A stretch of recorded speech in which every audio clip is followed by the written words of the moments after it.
ब्रह्मांड इतना विशालकाय है कि ये आपके इमेजिनेशन पे भारी पड़ जाती है। अगर आप इसके एक एस्पेक्ट को इमेजिन करते हो तो दूसरे के बारे में भूल जाते हो। इसीलिए अभी तक हम इसे समझ नहीं पाए हैं।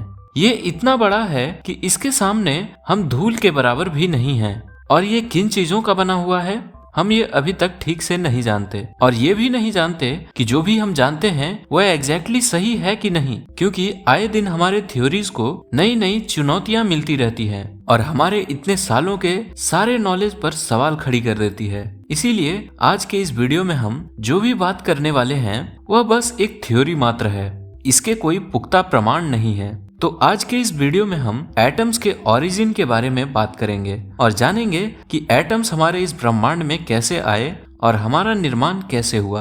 तो बिना किसी देरी के चलिए शुरू करते हैं आज का ये वीडियो। हेलो दोस्तों, मैं हूं शिशिर राज और आप देख रहे हैं फंडामेंटल्स।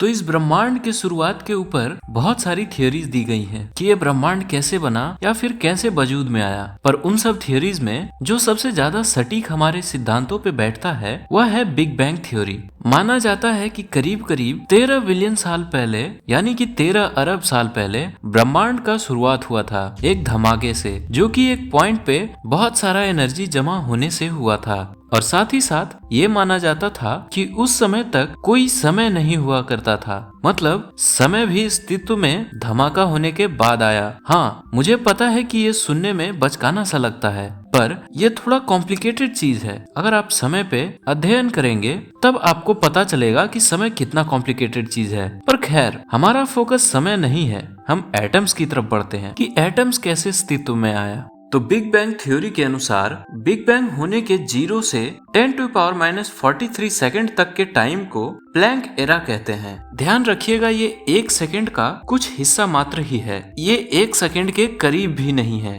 तो इस दौरान जो हमारे चारों फंडामेंटल फोर्सेस हैं, electromagnetic, strong nuclear, weak nuclear और ग्रेविटेशनल फोर्स, सारे इकट्ठे सिर्फ एक फोर्स थे। ये चारों अलग नहीं थे बल्कि एक फोर्स थे। और इस समय हमारा ब्रह्मांड सिर्फ प्लैंक लेंथ इतना बड़ा था, जो कि 1.6 × 10⁻35 मीटर था। और उस समय जो हमारे ब्रह्मांड का टेम्परेचर था वो था 10⁻32 डिग्री सेल्सियस। और तब जब समय 10⁻43 सेकंड था, ग्रेविटेशन फोर्स चारों फंडामेंटल फोर्सेस से अलग हो गया जब टेम्परेचर थोड़ा ठंडा हो गया था। फिर जाकर करीब करीब 10⁻37 सेकंड के एक्सपेंशन के बाद एक फेज आया जिसे हम कॉस्मिक इन्फ्लेशन कहते हैं, जिसमें कि यूनिवर्स एक्सपोनेंशियली ग्रो करने लग गया। तो जिन्हें एक्सपोनेंट नहीं पता उन्हें मैं बता दूं, आप इस तरह से समझे, 2 का 4 और 4 का 8, मतलब कि जो लेंथ है उसका 2 गुना और अगले ही पल उसका भी 2 गुना। तो उस समय ब्रह्मांड एक्सपोनेंशियली फैलने लगा। फिर जाकर ब्रह्मांड के बनने के 10⁻37 सेकंड पे strong nuclear force, weak nuclear force और इलेक्ट्रोमैग्नेटिक फोर्स से अलग हो गया और बस सिर्फ 2 फोर्स कंबाइन बच गए, वीक न्यूक्लियर और इलेक्ट्रोमैग्नेटिक फोर्स। तो अब जो कॉस्मिक इन्फ्लेशन 10⁻37 सेकंड पे शुरू हुआ था वह रुक गया। करीब करीब 10⁻33 सेकंड से लेकर 10⁻32 सेकंड तक यूनिवर्स एक्सपोनेंशियली फैलना बंद हो गया और तब तक यूनिवर्स का वॉल्यूम 10⁻78 के फैक्टर से बढ़ गया और फिर यूनिवर्स फिर से गर्म होना चालू हो गया और तब तक गर्म हुआ जब तक वह टेम्परेचर ना हासिल हो जाए जिसपे कि क्वार्क्स, ग्लूऑन्स और बाकी के अन्य फंडामेंटल पार्टिकल्स बनने लगे। और टेम्परेचर हाई होने के वजह से नए नए पार्टिकल्स और एंटी पार्टिकल्स बनना चालू हो गए और एक दूसरे से टकराकर नष्ट होने लग गए।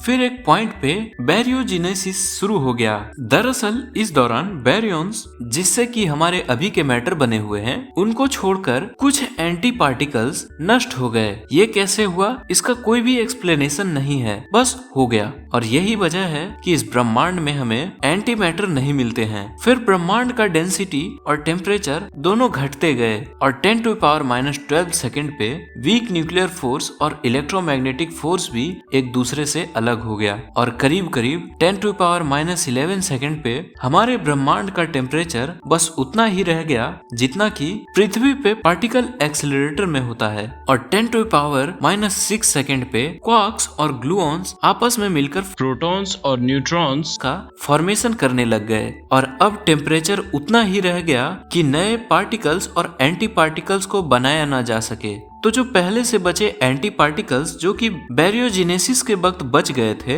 वह अब बैरियॉन्स से टकरा टकरा कर एक दूसरे को खत्म कर दिए। ब्रह्मांड के शुरुआत के 1 सेकंड बाद इलेक्ट्रॉन्स और पॉजिट्रॉन्स भी एक दूसरे को खत्म करने लगे और फाइनली कुछ इलेक्ट्रॉन्स, प्रोटॉन्स और न्यूट्रॉन्स बच गए, जो मैटर की आज हम देख रहे हैं। और यूनिवर्स में ज्यादातर जो बच गया वो था फोटॉन्स। उससे पहले इतना मैटर था कि फोटॉन्स निकल ही नहीं पा रहा था। फिर कुछ मिनट के एक्सपेंशन के बाद जब यूनिवर्स का टेम्परेचर 1 बिलियन केल्विन रह गया, उस समय यूनिवर्स का डेंसिटी उतना ही था जो कि आज के हमारे पृथ्वी का है। तब न्यूट्रॉन्स प्रोटॉन्स के साथ कंबाइन होकर ड्यूट्रियम और हीलियम का न्यूक्लियस का फॉर्मेशन करने लग गए। अगर आपको नहीं पता ड्यूट्रियम क्या होता है तो आप हमारे एटम सीरीज के पार्ट 1 को देखिए, समझ में आ जाएगा। तो एटम्स के न्यूक्लियाई के बनने के प्रक्रिया को बिग बैंग न्यूक्लियोसिंथेसिस कहते हैं और इसी दौरान बहुत सारे प्रोटॉन्स जो कि किसी भी न्यूट्रॉन्स के साथ कंबाइन नहीं हो पाए, वह हाइड्रोजन का न्यूक्लियाई बनकर रह गया। अब जाकर ग्रेविटेशनल फोर्स के कारण सारे मैटर लंप में इकट्ठा होने लगे, पर यूनिवर्स फैलना बंद नहीं किया था, वो तो फैल ही रहा था, अभी तक फैल रहा है। परंतु इलेक्ट्रॉन्स अभी भी एटम का हिस्सा नहीं बन पाए थे, बल्कि इलेक्ट्रॉन्स 3,79,000 साल बाद न्यूक्लियस के साथ कंबाइन होकर एटम्स का फॉर्मेशन किए, जिसमें कि मोस्टली हाइड्रोजन एटम्स थे जो कि अब रेडिएशन इमिट कर पा रहे थे। और ये जो रेडिएशन थे, इन्हीं को हम कॉस्मिक माइक्रोवेव रेडिएशन के नाम से जानते हैं। जिन्हें कॉस्मिक माइक्रोवेव रेडिएशन के बारे में नहीं पता है, उन्हें मैं बता दूं, हम इंसानों ने पूरे अर्ली यूनिवर्स का एक नक्शा बनाया है, मैप, जो कि शुरुआती ब्रह्मांड का तस्वीर दिखाता है। तो जो लाइट हमने अर्ली यूनिवर्स में पाया है वह माइक्रोवेव रेडिएशन है। अगर अभी भी कुछ क्लियर नहीं हो पा रहा है तो कुछ इस तरह से समझते हैं। तो जैसा कि आप लोग जानते हैं, लाइट का स्पीड 3 लाख किलोमीटर पर सेकेंड होता है। मतलब लाइट 1 सेकेंड में 3 लाख किलोमीटर का डिस्टेंस कवर करता है और 1 लाइट ईयर का मतलब होता है लाइट 1 साल में जितना डिस्टेंस ट्रेवल करता है वह 1 लाइट ईयर होता है। तो आप कैलकुलेट कर लो कि कितना किलोमीटर होते हैं। अब लाइट को सूरज से पृथ्वी तक पहुंचने में 8 मिनट का समय लगता है। मतलब सूरज से जो प्रकाश निकलता है वह हम तक 8 मिनट बाद पहुंचता है। मतलब अगर हमारा सूरज अभी गायब हो जाए तो हमें 8 मिनट बाद पता चलेगा। उसी तरह 1 लाइट ईयर दूर किसी ऑब्जेक्ट से आ रहे लाइट को हम 1 साल बाद देख पाएंगे। और अब हमारा ब्रह्मांड करीब 13 बिलियन साल पुराना है और उस समय के लाइट को हम अभी देख पा रहे हैं। मतलब समझ रहे हो वह लाइट कितने सालों से ट्रेवल करता चला आ रहा है। तो वो जो लाइट था, हालांकि वह लाइट नहीं माइक्रोवेव रेडिएशन है। वह उस समय एटम्स के फॉर्मेशन के बाद का है और उससे पहले के सालों में लाइट निकल नहीं पाती थी, इसीलिए उसके पहले के सालों को हम डार्क एजेस के नाम से जानते हैं। हाँ, तो उस समय के बने हुए एटम्स ग्रेविटेशनल फोर्स की वजह से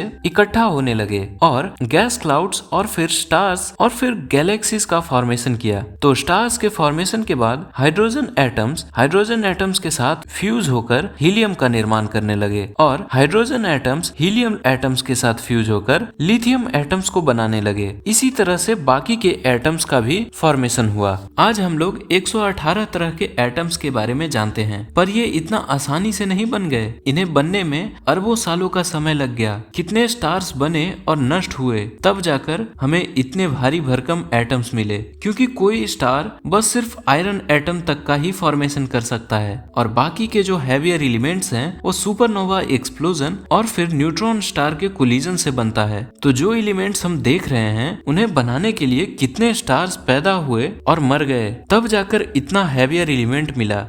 तो एटम सीरीज में बस इतना ही। आई होप ये वीडियो आपको बहुत पसंद आया होगा। सॉरी वीडियो थोड़ा लेट था। नेक्स्ट मंथ मैं पूरा कोशिश करूंगा कि एक और वीडियो डालूं। नेक्स्ट मंथ मैं थोड़ा और बिजी रहूंगा। बाकी अगर आप हमारे साइंस बियॉन्ड बुक्स के साथ वाले कोलैबोरेशन वीडियो को नहीं देखे तो जाइए उसे भी जाकर देख लीजिए। लिंक आपको डिस्क्रिप्शन और आई बटन दोनों जगह मिल जाएगा। मिलते हैं अगली वीडियो में, तब तक के लिए धन्यवाद।